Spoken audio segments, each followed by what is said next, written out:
पाकिस्तान तहरीक इंसाफ ने बड़ा अपोजिशन इत्तेहाद बनाने का ऐलान कर दिया। पीटीआई के रहनुमा उमर अयूब ने मीडिया से गुफ्तगू में आगाह किया कि अपोजिशन जमातों का ग्रैंड अलायंस 15 रोज में बना लिया जाएगा। उन्होंने महंगाई का जिम्मेदार पीपल्स पार्टी और मुस्लिम लीग नून को करार दिया। असद कैसर ने बताया कि ग्रैंड अलायंस के लिए हुकूमत मुखालिफ जमातों को इकट्ठा किया जा रहा है। निर्खों में जो इजाफा हो रहा है ये उस वक्त पीपल्स पार्टी और बिलखसूस मुस्लिम लीग नून ने जो पावर प्लांट्स लगाए, ये कैपेसिटी पेमेंट्स महंगे दामों लगे हैं, गलत लगे हैं, उनकी गलती है।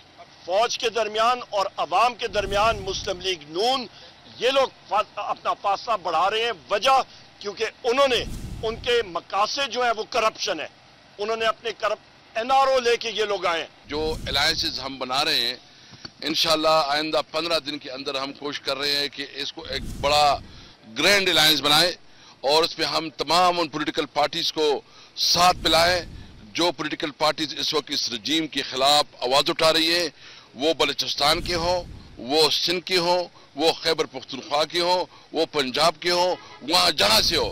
और जो इस वक्त रोड पे लोग हैं, जो इस वक्त तहरीक चला रहे हैं, इन सबको हम इकट्ठा कर रहे हैं। इंशाल्लाह आइंदा 2 हफ्तों में जो हम एक बड़ा ग्रैंड अलायंस बनाएंगे।